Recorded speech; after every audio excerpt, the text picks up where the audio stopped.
Hey, everybody, and welcome to this episode 155 of the Thoughtium Navigating Now virtual roundtable series.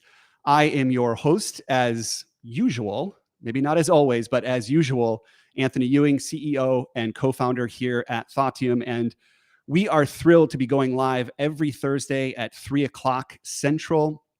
We're bringing you leaders and leadership topics that matter most. We've been doing this for about 3.5 years, and we are so proud of the community that you all have become, the dialogue that you all have been sharing, and the insights that have made us all better leaders. And over the years, the topics that we bring to this table have ranged from how we build and scale high-performing organizations, how we enable them with high-performing individuals and humans.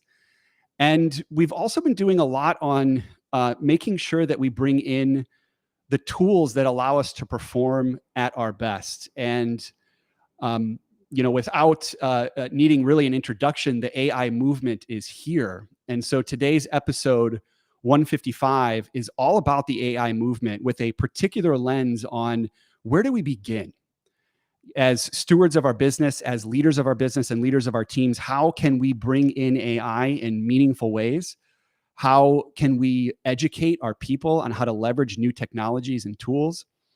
And ultimately, how do we really start, right? What are one or two tactical ways that we can leverage new technologies in some meaningful ways? And to do that, we are bringing in Rob Cressy. He is a partner at NPC Builds. He is a lifelong entrepreneur that wears so many different hats.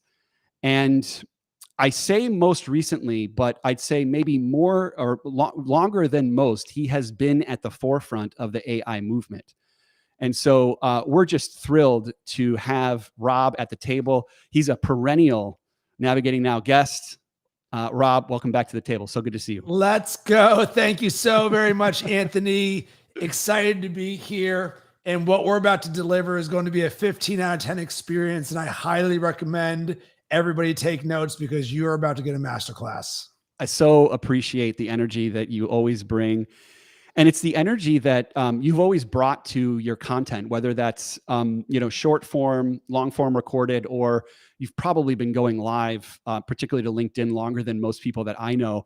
I want to note that it was exactly 3 years ago, maybe not to the day, but to the month, 3 years ago, that you encouraged me to do our first live stream. And it felt like a massive task for me to understand the technology, even the skills that I would need to be able to go live on a regular basis. It's so different than what I had experienced in a lot of my recorded vlogs. This really called on a sense of agility and a sense of confidence to just hit live and go to our community. And 3 years ago, you challenged me to do that. And I will never forget the first time I hit live, you and I were on a Zoom screen and we didn't even know if it was going to go live. And the first words that we spoke were, I guess we're live. And that was maybe the first words that we spoke to our LinkedIn community. Three years later now, we are 155 episodes into the Navigating Now virtual roundtable series. The platform has grown. Our share of voice has grown. We've definitely gotten new business from the dialogue that we've created, and just far deeper and more meaningful relationships. So, Rob, I always want to create a little bit of space at the beginning to acknowledge you for your leadership and for your ability to challenge folks like myself and our entire team to demonstrate that level of creative confidence. So, thank you. You're welcome. And thank you so very much for recognizing that. And we all have something inside of us that can help other people. And it is your duty to share with the world if you can help even one person.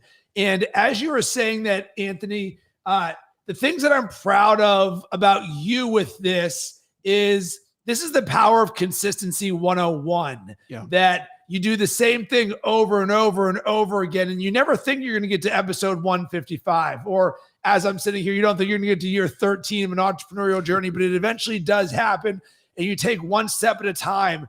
And there's two keys to this that I want to share to get this party started that are foundational to living in an action like you do in creating that transformation for yourself, for anyone who wants to be a creator or with AI, or where do I get started on any of this? And this is straight out of the book of How I Coach for Podcasting and Brand Building. Number one, process over polish. So many people allow, oh, Rob, do I need intro music? And do I need a pre-roll of this? And do I need a mid-roll of this? And I'm like, yo, dog, let's just get your first 20 episodes underway, get the training wheels off, then we can make it better. And my program's called One Perfect Podcast for a reason, because how have I published over 1,000 episodes? By following the same process 100 times in a row. And no one wakes up in the morning and is like, oh my God, my process is so sexy. But guess what? The model of consistency is process. And then number two, process over perfection. So now we got the people who want the shiny bells and whistles. Then there's the other people who say, oh, I can make it better. I can make it better. I can make it better. Once again, focus on your process. Show me the written version so you can give it to me or anyone on your team. The process is the most scalable thing as it relates to being a prolific creator. And if you throw perfection in the trash, and a lot of people use that from a high performance standpoint, oh, I'm a perfectionist. For me, I'm like, that's loser talk because you're not shipping any work. So process over polish, process over perfection. You remember those two things that'll change your life as a creator. I couldn't believe, or I couldn't agree with you more. It'll change your life, period. It's so interesting, you know, over the course of 3 years, Rob, you and I have been connected, and, you know, we would both consider ourselves, you know, fellow geeks when it comes to, you know, new and emerging technologies and tools. So many times I've texted you, you know, on a Tuesday evening at 9 o'clock saying, hey, have you seen this? You know, how are you using this? At the end of the day, what fascinates me most is that those two pieces of advice that you just gave, these overarching pieces of advice on, you know, respecting the process, one is greater than zero, creative confidence, are these universal truths that no matter what new technology enables us today, you're only as successful as some of these golden rules, these golden truths. And that's something that, you know, I think has become the foundation of your brand and your platform, which I think will allow it to have a lot of staying power, no matter what technology comes into play. 100%. And I had to learn this the hard way. I was not always this person, and I'm part of several entrepreneurial organizations or masterminds. And early on in one of them, one of my mentors was saying, system scale, system scale. They're just drilling it into our head.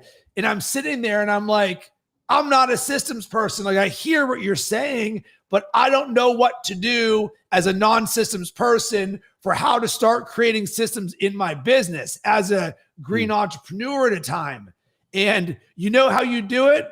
You start becoming a systems person by becoming a systems person. And the simplest thing that I can say is just write everything down. And I have such systematic thinking because systems equal scale. Scale equals more impact, more revenue, more whatever you want. So as we transition eventually into the AI side of things, I'm going to encourage you to always go back and audit what is my system for ... how I think about it. So this can be any way from your systematic thinking to your systematic processes that you're scaling with your team, because one of the powers of AI is the ability to do more with less faster. But the only way we can do that is with scalable systems. So I want to help you think and design and create in terms of scalable systems, because systems and structure actually give you more freedom. Because the worst thing that you can do is wake up every day and have a Cheesecake Factory menu of 9,000 things to do. And you're like, I have no idea what in the world to do. But if you have a system for how you make decisions, for how you create, for how you leverage AI, and if you don't have it, you say, oh, good, I found the hole in my boat. I don't have a system for X, Y, and Z. Yeah, I love that. And we'll use that as the backdrop to today's discussion around artificial intelligence. You know, where do we focus first? And I think maybe what you just introduced is more of a mindset that really has nothing to do with the technology and more so to do with the way that we approach work. we are realizing with the proliferation of technology that we have to now be skilled at how to bring these tools in and out, or we are going to actually become unproductive using them. And so having systems in place that allow you to identify where these tools can come in and provide value is maybe golden rule number one.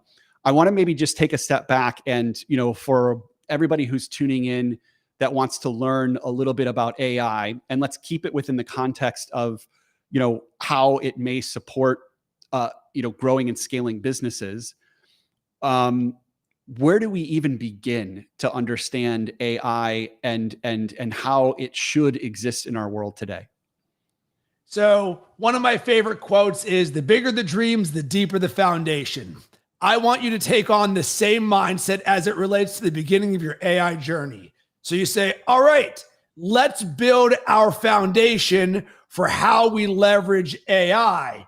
And AI is just a tool. So in theory, or ChatGPT, no different than using Canva or Hootsuite or Sprout Social for social media scheduling. It's something that is a sidecar, a creative companion. It is not meant to ship the work. You can create a lot of assets that can for you. But one of the biggest things foundationally is if you can understand it is your co-pilot and you are a driver. Because where most people fail is they expect ChatGPT to all of a sudden be able to give them the blueprints for how to go to the moon and do so in 4 seconds. Right. Yeah. So I love that. And again, that goes back to, AI, ChatGPT as an AI tool, being an augment to your work and not necessarily a replacement to your work. And we could spend a whole episode on, the role of AI and whether it's going to be replacing or reducing workforce or not. That's a whole nother discussion. But I think as long as we stay in this lane of AI supporting or supplementing, augmenting your work, which is how I've always seen it, we can also call on certain examples where artificial intelligence is already in your life, even if you're not using ChatGPT, right? So everything from, the Siri assistant on our phone to geolocation, our phone being able to recognize where we're at and serving us, weather forecasts, things of that nature. Anytime you Google something, Google has had a ChatGPT feature for years. It surfaces some of the highest rated or highest consumed content, and it brings it forward. So I also want to make sure that people don't see AI and ChatGPT as this, completely new piece of technology. It's something that is a lot more concentrated and a lot more powerful, correct? 100%. I'm going to yes in what you said and give you a perspective or a lens that is what separates me from 99% of the people in the world. So I first started using ChatGPT when it came out the very first week in beta in November. And within the first minute of me using this, I said, holy smokes, Batman, I feel like I just used the internet for the first time. I'm all in. There was no convincing me, is this where things are going? You give a prolific creator like me this tool, and this is free. It is literally like magic was just created. So I'm like, I'm all in on all of this. And on Twitter, and AI has a very good AI community. So if you're looking to start to learn a little bit more about AI, whether it's on the graphic side with Midjourney and Dolly and things like that, or ChatGPT, a lot of resources there. And the first things that people would do, and of course, marketers are always the first ones to ruin and break everything, is, oh my God, I can write a blog post that sounds like Daffy Duck. This is the coolest thing in the world. And I sit here as an entrepreneur and a creator, and I'm like, how do I turn $1 into $1.50? So all of the things that stop people, and the media is very loud about this, inaccurate information and it giving me generic results, and I don't like this and I don't like that. To me, I'm like, that's irrelevant. I'm using this for a business lens because I legitimately see millions and billions of dollars at my ability to ask ChatGPT the right questions. It doesn't mean it's giving me a lottery ticket, but with systematic and design thinking, I can go and prompt chain from one thing to the next and ask better questions that are going to give me more powerful outputs that allow me and my team and my clients to make better, faster, larger decisions than everybody else. And we're going to do it at scale. And that's how we're going to win. I love that. And we might flip flop between the theoretical and the tactical, because, for those folks that are tuning in, we're really talking about the AI movement, what to focus on first. We've done a little bit of the context setting. I maybe want to dip into a little bit of the tactical, Rob, like in the first, 18 months of deep ChatGPT use. What are some of the prompts or the workflows that you are leveraging ChatGPT specifically to enhance your workflow? All right, now it's note-taking time. So pay attention to what I'm about to share with you, because this is exactly from the mouth of what I share with my clients. Remember, bigger the dreams, the deeper the foundation. So I'm going to share foundational elements for you that if you listen to what I'm about to say and you implement this, it is going to change your life forever. So number one, what I want you to do is to create a best practices document, because here's what you're going to include in this. Number one, who I am and what I do. Number two, my target demographic. And number three, my brand voice. And I'll break this down. Why are we doing this? Because ChatGPT or AI, and just for the sake of this conversation, I'm just going to say ChatGPT, and we're encompassing whether it's Bard or whatever. So with ChatGPT, where people fail is if you don't give it enough context of who you are, it'll spit out generic results. Oh my God, why does this not sound like me? Because you didn't tell it what you sound like, right? That's why we give it your brand voice. So Rob, how in the world do I give it my brand voice? I want you to write down 5 to 7 keywords of what you sound like online. Congratulations, there's your brand voice. You can even leverage ChatGPT and say, hey, I want to create a brand voice document. Included in this, I want 5 to 7 keywords of what I sound like. What are the best practices for creating a brand voice? And it'll go do. Cool. Here is one piece of my writing. I would now like you to pull out the 5 to 7 brand voice topics that are aligned to all of this. Great. It's going to give you that. You copy that and you paste this into your document. Why?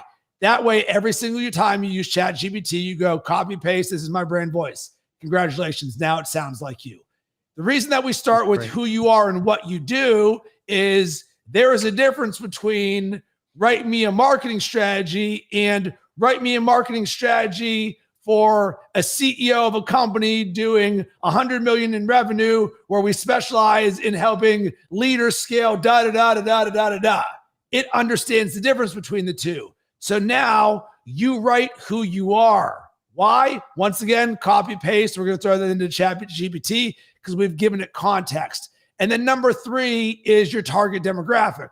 Why? It understands all of this. It is an expert at every single one of these things. So if you say my target demographic is companies doing between 10 and $100 million of revenue in the Midwest, cool. Now it understands that and you can build all of this. And ChatGPT even has a thing called custom instructions where you can just copy and paste it and throw it in there. I don't use that because being a multi-hyphenate, I've got a lot of different use cases for what I do. So I have different lanes. I've got an avatar for Rob, the podcast coach, Rob, the ChatGPT and AI strategist, Rob, the creators coach, more holistically. So all of this, though, is in my best practices document, which I use in Evernote. Why? Because I don't want to rewrite this stuff all the time. Remember, process, system, scale, system, scale. So our system for getting the best results is by creating a best practices document. As you evolve, and Anthony, this is sort of the next level or the mastery level topic, it becomes, all right, well, when I look at all of the various use cases of how I'm doing this, what are those best practices? And as a marketer, here's the simplest example. Email headline for your newsletter.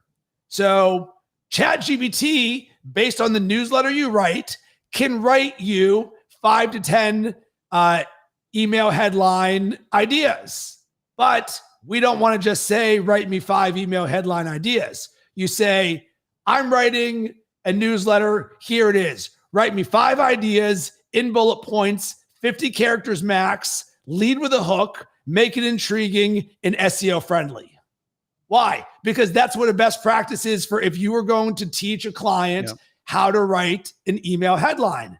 Once again, copy paste that into my document. Why? That way, every single time I'm writing an email headline, I've got the best in the world, and I'm not going to rely on ChatGPT for everything. You and I, Anthony, as practitioners and tacticians, we know there are best practices in the industry. We know some, we don't know some, but we're going to throw that in there. Cool. Now that we've got that. Does that make sense? It makes a lot of sense. And I'll reflect that back. I think, what you're saying is a really great best practice when it comes to these AI tools, particularly ChatGPT, is we have to feed it the right information so that it can produce information that's reflective of either our target or who we are.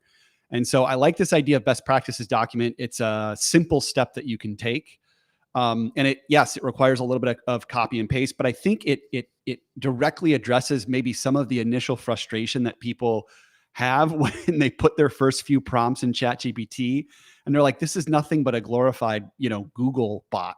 But you have to feed ChatGPT with information that allows it to become more and more, effective, right, at producing content or fulfilling processes that support your business. 100%. And Anthony, I can actually share my screen if that's an option. If you actually wanted to see me pop open the hood, that is an option. But okay. Yeah. I'm going to show you so what I'm about to show you is top of the food chain. So let's not get overwhelmed by what I'm about to show. Let me see if I can. All right, here we go. So I'm sharing the screen right now. Anthony, let me know if it is up. I see you're in the show, but I'm not sure if people can see it. I don't think I can see it just yet. All right.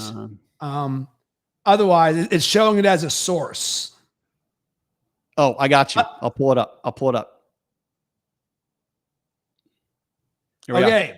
So we're going to pop open the hood. And what I'm about to show you is mastery level. But this is just the example that's on the computer. So here's what I just shared. So you're going to see a prompt from me. I'm Rob Cressy. I'm a world-class this. My co-host is this. And this is me creating a framework for how to have ChatGPT write podcast scripts for me. Because the second thing that you want to do, and write this down in terms of a best practice, is speak to ChatGPT like it's an employee.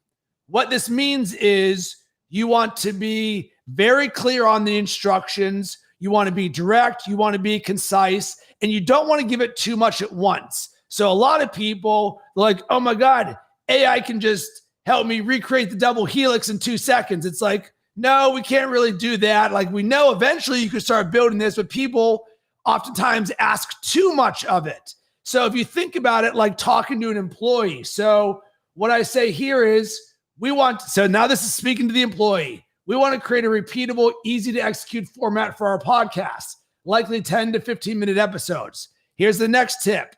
I want you to take what's in your head and get it out of your head. So Anthony, at the very beginning, you said, Rob, how do we start? I don't know what to do to start. And my tip is whatever the problem or idea is in your head or the project you're working on, just spit it out. So in this instance, I told it who I am. And I say, we want to create a repeatable podcast. We see the opportunity to record the audio and video, publish on both social media platforms, create a LinkedIn page for the podcast, and then we're going to share this on our pages. This is content strategy 101, exactly what we're doing. Then I have the idea that I'm going to design the production into the script so that when we record, the hooks are built in, the transitions are built in. So my production team can go chop, chop, chop, chop, chop, chop, and pull out 3 to 5 magic moments for this. So we turn one podcast into audio, full video, 3 to 5 magic moments. These go on the LinkedIn page, and all of this is created for me all at once using ChatGPT. Does that make sense? It does. So it's also really specific, right? So this is a lot more than hey, give me the top 5 thumbnails for this podcast. What you're doing is automating the process for production and post-production. 100%. And I encourage you to not get overwhelmed because this is not every prompt. I'll show you another one. This is what I created right here is one of one. I don't know a single other person in the world who has done this, because what I do is I give the instructions for how to automate every single podcast script. And Anthony, I'm going to show you the end result of what I created, and then I'm going to show you a simpler example. But what we loaded in here is all 58 podcasts that myself and my co-host Arturo Gomez are going to record over the course of this year. So we listed all 58 of them. So what is this? This is context. It's all you're saying is this is the information. And with all of this, cool. This is the next tip. It's called peeling the onion. So what I did here is I gave it like a big onion, huge.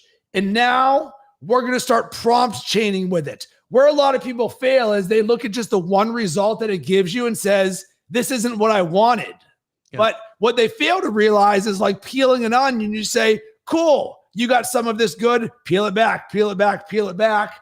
And eventually we got to the point where I built something called the DNA delivery map, which is a formulaic structure that I use for our podcast and I give to all of my clients that says intro hook, engaging question or statement that grabs the attention. So remember, system scale. I created the formula for building in production into a podcast script, and I can give that to anybody based on the monster prompt that I started with. It's incredible. Just a wonderful example of just how specific AI can become. At the end of the day, like any other tool, though, you've got to build reps. And I would love, I'm sure there's data out there that talks about like the attrition of people coming to AI and leaving almost immediately because their first few prompts were maybe unsuccessful, or they weren't able to use your term, prompt chain to more specificity. These tools still require reps. They still require you to get in and understand it. And I feel like so many people see AI as, again, this kind of thought replacement or even human capital replacement. And at the end of the day, it's a thought partner. And I think that's the way that we see you using it, Rob. And I also so appreciate just how specific you can demonstrate, even on this show, some of the things that you're doing. I want to ask you, and as we kind of round things out here, we talked a little bit about AI. What is it? We talked a little bit about where to start. Let's think of your process, your workflow. Find a couple of holes in that workflow, or potential areas in that workflow that could use some improvement, augmentation, or automation. Make sure that you have a process in place to do that, and then leverage AI to either answer questions, enhance content, or make things repeatable. Let's talk about what AI isn't, because I know in the world of work today, there is a lot of discussion right now, and academia as well too, about folks maybe using AI to replace their job, or potentially to write a paper, things that we as humans still need to develop ourselves. So let's talk a little bit about not necessarily the dangers of AI, but where AI maybe isn't the best use of our time. So one of the tips, and you learn this early on, is you can learn anything and become more proficient than 95% of the people in the world by spending 20 hours with something. So Anthony, to your point you just made, 0 to 20 hours. If you just sat there and you said, cool, every day, 5 days a week, I'm just going to spend 30 minutes using ChatGPT. And by the end of this month, I'm going to be better than 95% of the people in the world because I've gotten the reps. Yep. So this is a very unemotional binary thing, 0 to 20 hours. You're like, oh, cool. 20 hours and above becomes the mastery level of this. So I understand that. Cool. What I would encourage people to think about is that, one, AI and ChatGPT are not a 100% solution, meaning even with that script that I just showed you for the podcast, let's call that, my expectations are it's an 80%. I'm still going to go in and say, yeah, I gave it my brand voice, but I use this language. And the creative partner aspect is true in every sense, that it is an assistant, it is a strategist, it is whatever task. You can task it with saying, you're a world-class business expert. You can task it in saying, you're Gary Vaynerchuk. Like, it understands all of these things. So once you understand the specificity, you can start to get down these narrow lanes. So it does everything, but it's not best used when you ask it to do everything. It's best used when you ask it to do one specific thing. And this is where the peel the onion comes in. So one thing leads to the next thing, leads to the next thing, leads to the next thing. And this becomes the systematic thinking. And what this is not is a quick fix. What this is a game changer for leverage, efficiency, and effectiveness. Yeah. Because Anthony, you mentioned what I like to call holes in the boat. So you look at your game of your business, and for a lot of people, oh my God, I'm not good at this is a bad thing. For people like you and I, Anthony, you're like, Rob, I see a hole in the boat. Can you help me with this thing? And it's like, yes, because we can build a better boat. So all of a sudden, if you start to think of this from a standpoint of, wow, can it help me identify the holes in my business so that I can plug the holes in my business to create a better business, but then it can do so faster and more efficiently. And really, it doesn't replace humans. Humans leveraging AI are going to replace other humans because you can find the tasks that are lower level that can be automated or be done with some sort of efficiency. And this is where you can create more power for your team by freeing up those hours, not to replace them, but to have them work on more powerful things that are going to drive growth for your business. So it's like when you go from 0 team members to 1 to 2 to 3 to 4, you create more power in the process. Now imagine all of those people fill in the holes in the boat, not expecting it to do everything, but you're building a better boat and a stronger boat because you're leveraging it correctly. Yeah, I totally agree. And, for us knowledge workers out there, I heard this, and I think it's extremely relevant for AI. ChatGPT particularly is not the best place to start. And I think so many of us see this as, I've been given a task to do some research on something, or I've been given a task to find some answers.